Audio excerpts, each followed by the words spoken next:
Assalamualaikum warahmatullahi wabarakatuh. Anak-anakku sekalian, siswa Madrasah Aliyah yang mudah-mudahan kita dirahmati Allah Subhanahu wa taala.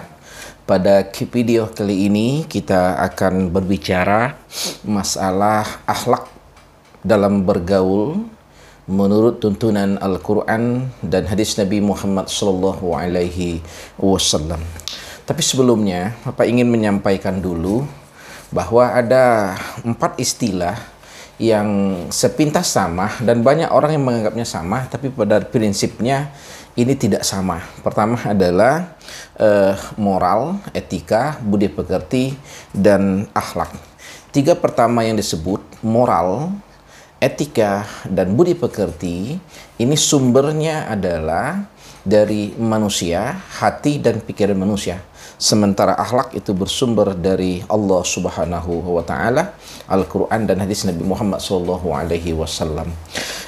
Moral itu adalah suatu kesepakatan terhadap tata kelola kehidupan, tata atur suatu kehidupan oleh masyarakat tertentu dalam kurun waktu yang tertentu di tempat yang tertentu.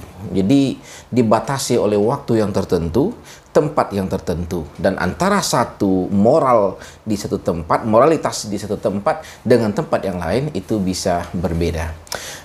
Di Jepang misalnya, apabila gagal melaksanakan satu tugas, maka mereka akan membunuh diri mereka, dan bagi mereka ini adalah sangat tinggi moralnya.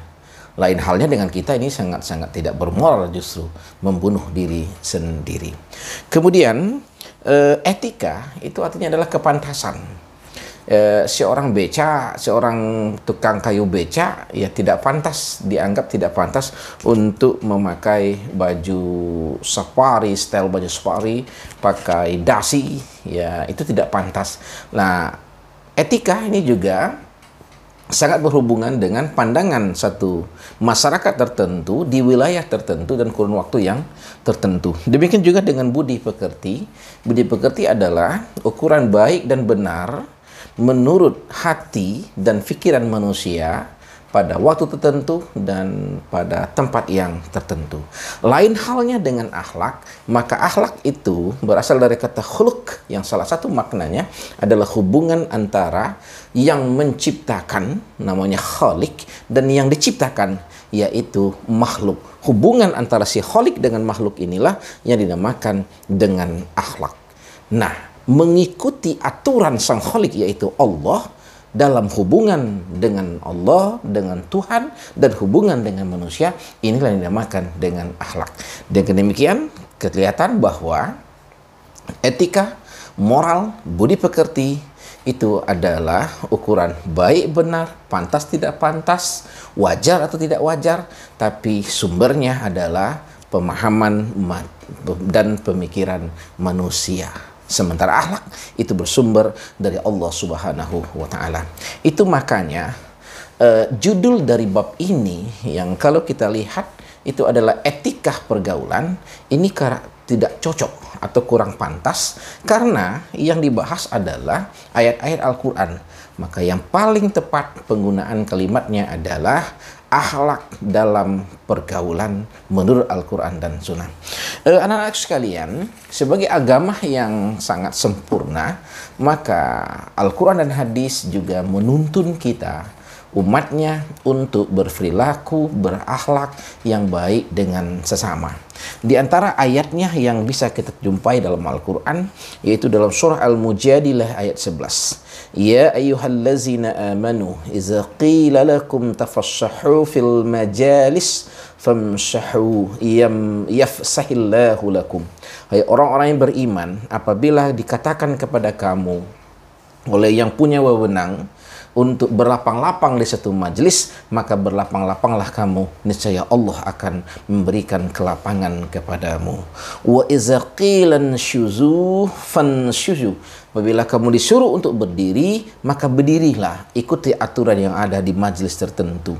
Yarfa'illahu allazina amanu minkum wallazina utul ilma darajat. Allah akan mengangkat derajat orang-orang yang beriman dan memiliki ilmu dengan derajat yang tidak terhitung. Wallahu bima ta'maluna khabir. Sesungguhnya Allah itu maha mengetahui apapun yang kamu lakukan. Ayat ini merupakan akhlak dalam majlis di tempat orang ramai. Maka berlapang dadahlah kita menerima, kadang-kadang bersempit, dan apabila ada yang baru datang, yang baru masuk, berikanlah tempat kepada orang. Ini adalah akhlak yang diajarkan oleh Islam. Kita duduk di situ majelis misalnya, walaupun kelihatannya sudah penuh, tapi ketika masih ada yang datang, berikanlah tempat kepada mereka. Bersempit-sempit secara fisik, tapi kalau di dalam hatinya lapang, maka insya Allah Allah akan memberikan rahmat kepada kita. Ayat ini juga mengatakan bahwa Allah akan memberikan derajat yang tinggi kepada manusia yang memiliki dua syarat. Satu, beriman kepada Allah, dan kedua, memiliki ilmu yang sangat baik. Ayat ini sekali lagi menuntun kita agar berlapang dada di dalam majlis, di dalam masyarakat, di dalam organisasi, di dalam perserikatan, di dalam berbangsa sekalipun. Kita harus mengedepankan berhati yang lapang.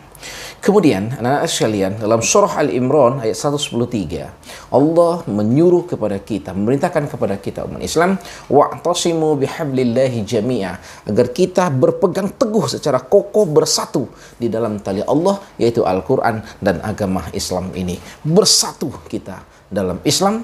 Innamal mu'minuna ikhwah, sesungguhnya orang-orang Islam itu adalah bersaudara. Ini adalah akhlak agar kita menjaga persatuan, jangan berpecah, jangan bertikai, jangan berpilah-pilah, tapi jaga kekompakan, jaga kasih sayang, jaga kebersamaan, karena kita adalah sama-sama beragama Islam dan Tuhan kita sama, yaitu Allah Subhanahu wa Ta'ala. Wala tafarraqu, jangan terpecah belah, karena perpecahan belah akan buat kita lemah, tapi bersatu akan bikin kita kompak dan Allah akan menurunkan rahmatnya. Wa zkuru ni'matallahi 'alaikum iz kuntum a'daan fa'alafa baina qulubikum fa asbahtum bi ni'matihi ikhwana wa kuntum ala shafa hufratin minan nar fanqazakum minha kadzalika yubayyinullahu lakum ayatihi la'allakum tahtadun. Selanjutnya dalam ayat ini Allah juga mengingatkan agar kita mensyukuri nikmat kepada Allah yang dianugerahkannya kepada kita, dan salah satunya untuk umat Islam adalah Allah telah menyatukan hati para sahabat dulu untuk bersatu bersama Rasulullah untuk menggalin kekompakan sama umat Islam yang tadinya itu berpecah belah, dan ini merupakan nikmat dari Allah Subhanahu wa Ta'ala. Persaudaraan merupakan kunci dari keberhasilan suatu masyarakat, suatu organisasi, suatu perserikatan, bahkan bangsa. Jaga persatuan dan hindari perpecahan. Ini adalah akhlak dalam yang harus kita tekankan. Prinsip ini kita perhatikan dalam kehidupan sehari-hari untuk menjaga kekompakan di antara kita. Anak-anak sekalian, selanjutnya dalam surah Al-Hujurat mulai ayat 10 dan ayat 13, ini banyak sekali tuntunan yang harus diikutin agar kekompakan, kenyamanan, persatuan itu terjaga. Ya, Allah berkata, innamal mu'minuna ikhwah. Diawali bahwa sesungguhnya orang beriman itu adalah bersaudara, saudara seiman. Fa aslihu baina akhawaikum, karena kita bersaudara. Tugas yang pertama, apabila ada saudara kita bertikai, damaikan mereka, menjadi juru damai. Wattaqullaha la'allakum turhamun, dan bertakwalah kamu kepada Allah, mudah-mudahan kamu akan mendapatkan kasih sayang dari Allah. Kemudian pada ayat yang berikutnya, ya ayyuhallazina amanu la yashhar qaumun min qaum. Nih, pertama, hai orang yang beriman, janganlah kamu mengejek, menghina, menjatuhkan satu kaum dan menganggap satu kaum yang lainnya adalah hebat. Jangan mengejek satu kaum, jangan mengejek satu kelompok. Karena kata Allah, asya'iyakuna khairam minhum, boleh jadi bahwa boleh jadi yang diejek itu lebih baik daripada mereka yang mengejek. Walan nisya'um min nisya', seorang wanita tidak boleh mengejek, menjatuhkan, menghina wanita yang lainnya. Asyaiyakunna khairan min khunna, Karena boleh jadi wanita yang diejek itu lebih baik daripada wanita yang mengejek itu. Selanjutnya, Allah mengatakan, wala talmisu anfusakum. Jangan mencaci maki, menghina diri sendiri. Karena diri kita ini, apapun keadaannya, merupakan karunia dari Allah Subhanahu wa taala. Wala tanabazu bil alqab. Kalau memanggil orang, memanggil teman, memanggil sahabat, panggillah dengan panggilan yang baik. Jangan panggil dengan panggilan yang tidak bagus. Babi, buyaan, itu adalah panggilan yang tidak dibenarkan oleh agama. Bi'sul ismul fusuku ba'dal iman. Dan seburuk-buruk panggilan itu adalah setelah beriman. Kalau terlanjur, maka tobatlah kepada Allah, karena kata Allah, wa man lam yatub fa ulaika humuz zalimun. Bagi orang yang tidak taubat dari kesalahan-kesalahan itu, maka mereka adalah termasuk orang-orang yang zalim. Kemudian anak sekalian, di dalam ayat yang berikutnya, Allah melanjutkan lagi tuntunannya. Ya ayyuhallazina amanu ijtanibu katsiran minadh-dhann. Nah, hindari prasangka buruk. Hindari su'uzon, karena ini merupakan penyakit yang akan membuat persatuan goyah, persatuan akan terganggu disebabkan oleh kebanyakan berburuk sangka. Sebaliknya kita disuruh untuk berhusnuzon, berburuk sangka, karena itulah akan mendatangkan kekompakan dalam masyarakat. Inna ba'da dzanni ismun, karena kata Allah bahayanya sebagian dari buruk sangka itu bisa mendatangkan dosa nanti. Wala tajassasu. Nah, dilanjutkan lagi. Setelah tidak boleh bersuuzon, wala tajassasu. Janganlah kamu mencari-cari keburukan orang. Nah, ini penyakit masyarakat. Cari keburukan si anu, sampaikan ke sini, cari di sini, sampaikan ke sini, sehingga nanti akan terjadi pertikaian di antara sama-sama. Wala tajassasu, jangan mencari-cari kejelekan orang. Wala yaghtab ba'dukum ba'dha, dan jangan menceritakan kejelekan seseorang tentang seseorang kepada yang lain. Dicari kejelekan orang, terus dibicarakan, digosipkan, dijadikan bih yang untuk menjadi santapan pembicaraan. Ini tidak boleh. Dan Allah memberikan gambaran yang sangat indah. Menceritakan aib orang, menceritakan jelek orang, menceritakan keburukan orang, itu sama saja seseorang memakan daging orang yang diceritakannya itu. Ayyuhibbu ahadukum ayyakula lahma akhihi maita fakarihtumu. Apakah ada di antara kamu mau memakan daging dari saudara kamu yang sudah mati? Fakarihtumu.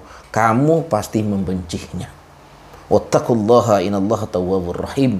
Bertakwalah kepada Allah, sesungguhnya Allah Maha menerima taubat dan Maha penyayang. Ayat ini menuntun kita jauhi suuzon, kemudian jauhi mencari kejelekan orang, jauhi untuk menceritakan kejelekan orang di antara sesama, dan sama saja menjelekkan orang itu dengan memakan bangkai orang yang dijelekkan itu. Selanjutnya, pada ayat yang berikutnya, Allah mengingatkan kepada kita bahwa kenapa kita tidak boleh saling menjelekkan, saling mencaci maki, karena pada dasarnya kita ini adalah sama di hadapan Allah Subhanahu wa taala sebagai ciptaannya. Ya ayuhan nas, inna khalaqnakum min zakarin wa unsa. Wahai manusia, sesungguhnya aku telah menciptakan kamu dalam bentuk ada yang laki-laki dan ada yang perempuan. Wa ja'alnakum syu'uban wa qabaila. Dan kami juga yang telah menjadikan kamu berpuak-puak, berkelompok-kelompok, berbangsa-bangsa. Untuk apa gunanya? Lita'arafu, agar di antara kamu mau saling mengenal. Ingat kata Allah, kelompokmu, asal daerahmu, bentuk wajahmu, bentuk kulitmu, itu laki-laki atau perempuan, itu tidak menentukan kemuliaanmu di hadapan Allah. Karena menurut Allah kemuliaan itu ada pada sifat inna akramakum innallahi atqakum. Sesungguhnya orang yang paling mulia di sisi Allah adalah orang yang paling bertakwa kepadanya. Ini adalah tuntunan yang sangat indah, menjaga kekompakan, kenyamanan dalam tengah masyarakat. Jauhi perpecahan. Kalau ada yang bertikai, kita damaikan. Jangan sampai ada di antara kita yang mencari kejelekan-kejelekan orang, cerita ke sini, cerita ke situ. Itu tidak bagus. Dan juga jangan menghina satu kelompok, mengejek satu kelompok, karena boleh jadi yang diejek itu lebih baik daripada yang mengejek. Anak-anak sekalian, ini di antara ayat Al-Quran yang memberikan tuntunan kepada kita sebagai akhlak yang mulia dalam hidup bermasyarakat. Mudah-mudahan ini ada hikmahnya, akhlak dalam pergaulan ini menurut Al-Quran. Wassalamualaikum warahmatullahi wabarakatuh.